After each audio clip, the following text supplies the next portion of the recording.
Next gen நேர்கள் அனைவருக்கும் எனது இனிய வணக்கம். நான் உங்கள் டிஜே சுந்தரவாண்டி, சிவகாசியிலிருந்து.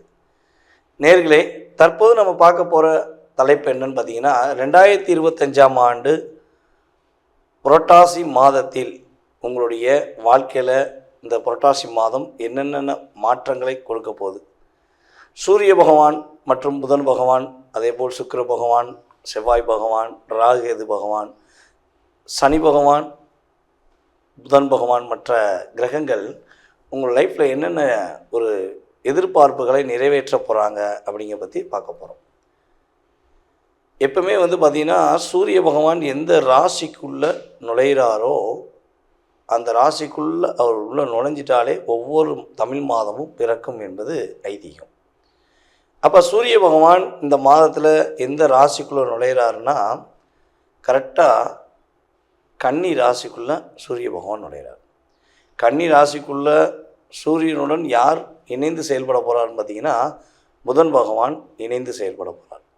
அதுக்கடுத்து புதன் பகவான் பார்த்திங்கன்னா கிட்டத்தட்ட இந்த புரட்டாசி மாதம் 16ஆம் தேதி வரையும் கன்னி ராசியில் இருப்பார். 16ஆம் தேதிக்கு அப்புறம் என்ன பண்ணுறாரு, 16ஆம் தேதியில் துலாம் ராசிக்குள்ளே நுழைகிறார். துலாம் ராசிக்குள்ளே யார் இருக்கா பார்த்தீங்கன்னா, நம்ம அங்காரகன் என்று சொல்லக்கூடிய நம்மளுடைய காலபுருஷன் ராசிக்கு முதல் ராசியாக வரக்கூடிய, அதனுடைய அதிபதியாக வரக்கூடிய செவ்வாய் பகவான் அமர்ந்திருக்கிறார். துலாம் ராசியில் செவ்வாய் அமர்ந்திருக்கிறார். ராகு பகவான் பார்த்திங்கன்னா கும்ப ராசியில் அமர்ந்திருக்கிறார். சனி பகவானும் மீன ராசிக்குள்ளே வக்ர நிலையில், உத்திரட்டாதி நட்சத்திரத்தில் வக்ர நிலையில் அமர்ந்திருக்கிறார். குரு பகவான் மிதுன ராசிக்குள்ளே அமர்ந்திருக்கிறார். அதே போல் பார்த்திங்கன்னா இந்த மாதம் துவக்கத்தில் சுக்கிர பகவான் பார்த்திங்கன்னா சிம்ம ராசிக்குள்ளே இருப்பார். இந்த மாதம் புரட்டாசி மாதம் 24ஆம் தேதிக்கு மேலே அவர் கரெக்டாக பார்த்திங்கன்னா கன்னி ராசிக்குள்ளே சூரியனுடன் சேர்ந்து பயணிப்பார் என்பது கணக்கு. அப்போ கேது பகவான் எங்கே இருக்காருன்னா, இந்த மாதம் முழுவதுமே கேது பகவான் சிம்ம ராசிக்குள்ளே தான் இருக்கார். அப்போ இந்த கோச்சார கிரகங்கள் இந்த அமைப்பில் இருக்கும்பொழுது என்னென்ன மாற்றங்கள் உண்டு அப்படிங்கிறத நம்ம உறுதியாக தெளிவாக பார்க்கலாம். இந்த மாதத்தில் ஒரு சிறப்பான விஷயங்கள் உண்டுங்க. புரட்டாசி மாதம் என்றவுடன் உங்களுடைய அனைவருக்கும் முதலில் ஞாபகம் வருவது என்னென்னா, பெருமாளுடைய வழிபாடு. எல்லா பெருமாளுடைய ஸ்தலங்கள் எல்லாமே, வைணவ ஸ்தலங்கள் எல்லா ஸ்தலங்கள்லையுமே பார்த்திங்கன்னா இந்த புரட்டாசி மாதம் பிறந்துட்டாலே கோவிந்தா கோவிந்தா கோவிந்தா கோவிந்தா கோவிந்தான்னு சொல்லி மந்திர ஜபம் அதிகமாக ஒலிக்கக்கூடிய ஒரு வைப்ரேஷன் இருக்கும். எல்லா நாளுமே பெருமாளுக்கு உகந்த நாள் தான். ஆனால் அந்த புரட்டாசி மாதம் மட்டும் மிகப்பெரிய ஒரு சிறப்பான நாள். யாரெல்லாம் பெருமாள் கோயிலுக்கு எந்த மாதம் போகிறீங்களோ போகலையோ, உறுதியாக சொல்கிறேங்க, புரட்டாசி மாதம் பெருமாள் கோயிலுக்கு போகாமல் இருக்கவே கூடாது. உறுதியாக இந்த புரட்டாசி மாதத்தில் 1ஆம் தேதி முதல் புரட்டாசி மாதம் இறுதி வரையும் நீங்கள் என்ன பண்ணணும், குறைஞ்சது ஒரு 5 முறையாவது பெருமாள் கோயிலுக்கு போயிட்டு வந்துடுங்க. அதான் சொல்கிறாங்க, சனிக்கிழமை அவங்க செலக்ட் பண்ணாங்க நம்ம முன்னோர்கள். புரட்டாசி மாதம் சனிக்கிழமை பெருமாளுக்கு ரொம்ப உகந்த மாதம். அப்போ சனிக்கிழமை எல்லோரும் போங்க அப்படின்னு போக வச்சுருக்காங்க. எல்லாருமே போய்கிட்டு இருக்காங்க. போக முடியாத நபர்கள், சனிக்கிழமை போக முடியாத நபர்கள் எந்த கிழமைனாலும் போகலாம். ஓகேவா? பெருமாளை போய் இந்த மாதம் நீங்கள் எத்தனை முறை நீங்கள் தரிசனம் செய்கிறீர்களோ, அவரிடம் உங்களுடைய வேண்டுதலை வைக்கிறீர்களோ, உங்களுடைய கர்மாவில் உள்ள அத்தனை விதமான பிரச்சனைகளும் தீரும். நீங்கள் முன்னாடி உங்களுடைய பூர்வ ஜென்மத்தில் நீங்கள் செஞ்ச நல்ல விஷயத்துக்கான கர்மா நல்ல விஷயத்துக்கு செயல்படும். அது அதிகப்படியான ஒரு ஊக்கத்தொகையை கொடுக்கும். நீங்கள் உங்களுடைய பூர்வ ஜென்மத்தில் நீங்கள் ஏதாவது தவறான விஷயங்களையோ அல்லது உங்களுடைய முன்னோர்கள் செய்த கர்ம அடிப்படையிலையோ உங்களுடைய கர்ம அடிப்படையிலையோ பாவங்கள் செய்திருந்தால் அந்த கர்மாவை குறைப்பதற்கான ஆற்றல் சக்தி யார்கிட்ட இருக்குன்னா நம்மளுடைய பெருமாள்கிட்ட இருக்குது. அதனால் பெருமாளை நீங்கள் முழு மனதோடு தரிசனம் செய்வது மூலமாக உங்களுடைய வாழ்க்கையில் மிகப்பெரிய மாற்றம் உண்டு. இந்த புரட்டாசி மாதத்தில் இன்னொரு 2 சிறப்புகள் பார்த்துருவோம். புரட்டாசி மாதம் அமாவாசை. இது பார்த்திங்கன்னா மகாலய அமாவாசை. எந்தெந்த அமாவாசைக்கெலாம் நீங்கள் திதி தர்ப்பணம் கொடுக்கீங்களோ கொடுக்கலையோ உறுதியாக புரட்டாசி மாதம் வருகின்ற அமாவாசை அன்னைக்கு நீங்கள் திதி தர்ப்பணம் கொடுப்பது மூலமாக உங்களுடைய முன்னோர்களுடைய ஒரு ஃபுல் வைப்ரேஷன், நல்ல ஒரு விதமான ஒரு ஆற்றல் சக்திகள் நீங்கள் முழுமையாக பெற முடியும். அப்போ புரட்டாசி அமாவாசை எப்போ வருது, என்ன கிழமையில் வருது அப்படின்னு சொல்லி பார்த்தீங்கன்னா, ஞாயிற்றுக்கிழமையில் புரட்டாசி அமாவாசை 6ஆம் தேதியில் வருது. நீங்கள் உறுதியாக முழு அமாவாசை ஞாயிற்றுக்கிழமை 6ஆம் தேதி மறக்காமல் போய் உங்களுடைய முன்னோர்களுக்கு திதி தர்ப்பணம் கொடுங்க. அதே போல் வயதான முதியவர்கள், ஊனமற்றவர்கள், அநாத குழந்தைகள், ஆதரவற்ற குழந்தைகள், நம்ம அநாதன் யாரையும் சொல்லக்கூடாது, ஆதரவற்ற குழந்தைகளுக்கு உங்களால் முடிஞ்ச உதவிகள் நீங்கள் செய்வது மூலமாக உங்களுக்கு இறை அருள், உங்களுடைய முன்னோர்களுடைய ஆசீர்வாதம் முழுமையாக கிடைக்கும். அதுக்கடுத்தபடியாக நம்ம பார்க்க போகிறது புரட்டாசி பௌர்ணமி. இந்த புரட்டாசி பௌர்ணமி அன்று நீங்கள் மறக்காமல் பெருமாள் கோயிலில் போய் 1 மணி நேரம் நீங்கள் உங்களுடைய நேரத்தை மனதார இறை வழிபாடுக்காக செலவிடுங்க. அதன் மூலமாக நீங்கள் ஒரு பெரிய ஒரு ஆற்றல் சக்தியை நீங்கள் முழுமையாக பெற முடியும். புரட்டாசி பௌர்ணமி கரெக்டாக புரட்டாசி மாதம் 20ஆம் தேதி பௌர்ணமி வருகிறது. மறக்காமல் போய் வழிபாடு செய்யுங்க. உங்களுடைய வாழ்க்கையில் எல்லாம் வல்ல நம்முடைய நின்ற நாராயண பெருமாள் ஒளி வட்டங்களை கொடுத்து ஒரு மகிழ்ச்சியை கொடுப்பார். இப்போ உங்களுடைய ராசிக்கான பலன்களை பார்க்கலாம் வாங்க. மேச ராசி என்பவர்களுக்கு இந்த புரட்டாசி மாதத்தில் பார்த்திங்கன்னா ஒரு தைரியமும் தன்னம்பிக்கையும் அதிகமாவதற்கான வாய்ப்புகள் அதிகமாக இருக்குது. இதை எப்படி நம்ம உறுதிப்படுத்த முடியும் அப்படின்னா, மேச ராசிக்கு அதிபதி யாருன்னா செவ்வாய் பகவான். செவ்வாய் பகவான் உங்களுடைய ராசிக்கு எக்ஸாக்டாக டைரெக்டாக எங்கே உட்காந்துருக்காரு, 7ஆம் இடத்துல உட்காந்துருக்காரு. அப்போ உங்களுடைய ராசியின் அதிபதியே உங்களை என்ன பண்ணுறாரு, கண்காணிச்சுக்கிருக்காரு. அப்போ உங்களுக்கு ஒரு வில் பவர் இருக்கும். நான் யார் தெரியுமா, என்னை பற்றி நீ ஏதாவது சொல்லிகிட்டே இருந்தேன்னா பார்த்துக்கோ, நான் கரெக்டாக செய்வேன், என்னை பற்றி தெரியுமில்லவங்க அப்படின்னு சொல்லி ஒரு தைரியமாக தன்னம்பிக்கையுடன் நீங்கள் முடிவெடுக்கக்கூடிய ஒரு அற்புதமான மாதம் தான் இந்த புரட்டாசி மாதம். அதேபோல் மேசராசி என்பவர்களுக்கு பொருளாதார ரீதியான சூழ்நிலைகளில் உள்ள சிக்கல்கள், பிரச்சனைகள், கவலைகள் எல்லாமே விலக போகுது. கிட்டத்தட்ட இந்த புரட்டாசி மாதம் ஒரு 20ஆம் தேதி வரையும் பொருளாதார சம்மந்தப்பட்ட பிரச்சனையில் உங்களுக்கு என்ன சிக்கல் இருந்தாலும் சரி, அது எங்கேயா பணம் கொடுத்து வச்சு வாங்க முடியலன்னு சொல்லி ஒரு சூழ்நிலை இருந்தாலும் சரி, அல்லது நீங்கள் ஒரு இடத்துல கடன் கேட்டிருக்கீங்க, பேங்க் லோன் மூவ் பண்ணுறீங்க, அந்த விஷயங்கள் ஏதாவது சிக்கல்கள் இருந்தாலும் என்ன ஆகும், அது கிரகங்கள் ரீதியாக உங்களுக்கு சரியாகும்.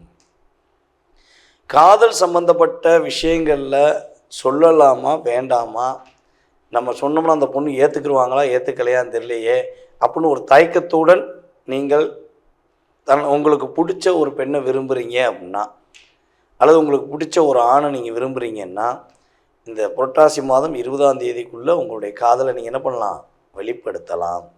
ஏன்னா உங்களுடைய ராசி அதிபதி எங்கே உட்காந்துருக்காரு, 7ல் உட்காந்துருக்காரு. உங்களுடைய ராசிக்கு 2ஆம் இடத்த அதிபதி மற்றும் 7ஆம் இடத்த அதிபதி என்று சொல்லக்கூடிய சுக்கிர பகவான் உங்கள் ராசிக்கு 5ஆம் இடத்துல உட்காந்துருக்கார். அப்போ காதலை சொல்லலாம். இப்போ கேது பகவான் சுக்கிரனோட சேர்ந்து இயங்குறாரு, அதனால் எதுவும் பாதிப்பு வந்துடுமா அப்படின்னா, கொஞ்சம் தடுமாற்றத்துடன் சொல்ல வேண்டிய சூழ்நிலை, அல்லது சொன்ன பிறகு சின்ன தடுமாற்றம் இருக்கும். ஆனால் உறுதியாக பெரிய பாதிப்பு கிடையாது.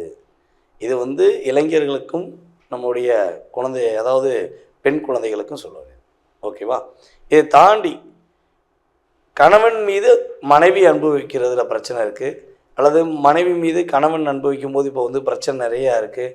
மனைவி புரிஞ்சுக்கிறவே மாட்டேங்காங்க, இல்லை கணவர் புரிஞ்சுக்கிறவே மாட்டேங்காங்க. அந்த குழப்பங்கள் இருக்குது பார்த்தீங்களா, இந்த குழப்பத்துக்கு ஒரு பெரிய மாற்றத்துக்குரிய மாதம் தான் இந்த புரட்டாசி மாதம். அப்போ என்ன பண்ணணும்னா, இந்த குழப்பம் இல்லாமல் கணவன் மனைவி ரொம்ப ஒற்றுமையாக இருக்கணும், ரொம்ப கேரிங்காக கொண்டு போகணும். காதலில் அவர்கள் வெற்றி பெறுவது போல் நீங்களும் கணவன் மனைவியாக வெற்றி பெற வேண்டும் என விருப்பப்பட்டால், இந்த புரட்டாசி மாதம் வருகிற முதல் சனிக்கிழமை அன்று மேசராசி அன்பர்களில் பெண்ணாக இருந்தாலும் சரி ஆணாக இருந்தாலும் சரி, உங்களுடைய கணவனையோ அல்லது உங்கள் மனைவியவோ நீங்கள் கூப்பிட்டுட்டு பெருமாள் கோயிலில் போய் சனிக்கிழமை நீங்கள் போய் வழிபாடு செய்யுங்க. அதுக்கு அடுத்து வரப்போகிற வாரங்கள் எல்லாமே உங்களுடைய இருவருடைய புரிதலை முழுமையாக நீங்கள் 2 பேருமே புரிஞ்சு கொள்வதற்கான ஒரு அற்புதமான ஒரு செயல்பாடு உண்டு. கடன் சுமைகளில் ரொம்ப கஷ்டப்படுறேன்யா.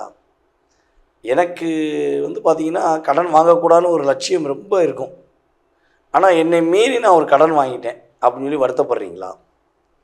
மேசராசி என்பவர்களுக்கு ஏற்கனவே பார்த்திங்கன்னா கடனுக்கு ஆகவே ஆகாது. இருக்கிற காசை வச்சு கூட நீங்கள் தப்பிச்சிருவீங்க. இருக்கிற காசை வச்சு என்ன வேலை பார்த்தாலும் அதை தப்பிச்சிடலாம்.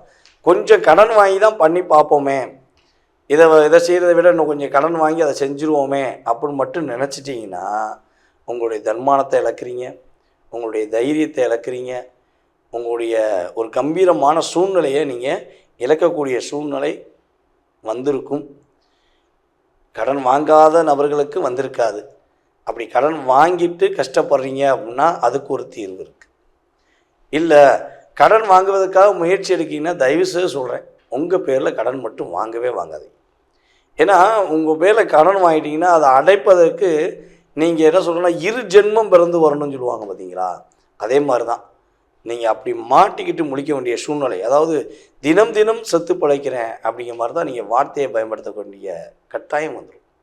அப்போ நம்மளுடைய மேசராசி அன்பர்கள் உறுதியாக கடன் சம்பந்தப்பட்ட விஷயங்களை முயற்சி எடுக்குவதற்கு முன்னாடி ஒரு முறைக்கு 5 முறை கூட யோசிக்கலாம், தப்பே கிடையாது.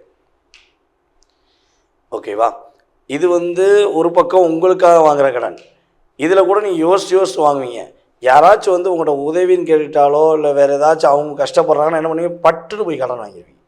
நான் வாங்கி தரேன், உங்களுக்கு பிரச்சனை முடிச்சிடறேன், இல்லை உங்களுக்கு நான் கையெழுத்து போடுறேன், ஜாமீன் கையெழுத்து போடுறேன் அப்படின்னு சொல்லி போட்ட கடன் பார்த்திங்கன்னா 2 ஜென்மம் இல்லை 7 ஜென்மம் லாக் பண்ணும். ஏன்னா அவங்க பண்ண பாவத்தை போல் நீங்கள் சுமந்துட்டு அலைகிறீங்க. இது உங்களுக்கு தேவையில்லாத விஷயம். உங்களுடைய வாழ்க்கையில் நீங்கள் கம்பீரமான ஒரு தோற்றத்துடன் மகிழ்ச்சியான வாழ்க்கையுடன் நீங்கள் வாழ ஆசைப்பட்டால் கடன் வாங்குவதை முற்றிலும் மேசராசி என்பவர்கள் தவிர்ப்பது ரொம்ப ரொம்ப நல்லது. கடன் சுமையிலிருந்து மீள்வதற்கான ஒரு வாய்ப்பு இந்த மாதத்தில், கடன் சுமையிலிருந்து மீள்வதற்கான ஒரு அற்புதமான ஒரு வாய்ப்பு அப்படின்னு சொல்லி பார்த்தீங்கன்னா, மேசராசிக்காரர்கள் உங்களுடைய வீட்டு பக்கத்தில் இருக்கின்ற வீரபத்ரர் வழிபாடு, ஓகேவா? வீரபத்ரரை ஒவ்வொரு ஞாயிற்றுக்கிழமையும் போய் நீங்கள் வீரபத்ரர் பார்த்திங்கன்னா அம்மன் கோயில்கள்லையும் இருப்பாங்க, சிவ ஆலயங்களிலும் வீரபத்ரர் இருப்பார். மறக்காமல் வீரபத்ரரை போய் நீங்கள் மனசார வழிபாடு செய்யும்பொழுது உங்களுடைய கடன் சுமையிலிருந்து நீங்கள் மீள்வதற்கான வாய்ப்பு அதிகமாக இருக்குது. வீரபத்ரரை எப்படி வழிபாடு செய்யணும், வீரபத்ரர் வழிபாடு செய்வதற்கான என்ன நேரம், எந்த ஓரையில் வழிபாடு செய்யணும் அப்படிங்கிற பற்றி நீங்கள் தெரிஞ்சுக்கணுன்னு ஆசைப்பட்டீங்கன்னா இது எந்த ஒரு கட்டணமும் இல்லாமல் உங்களுக்கு நான் உறுதியாக உங்களுக்கு பதில் சொல்கிறேன்.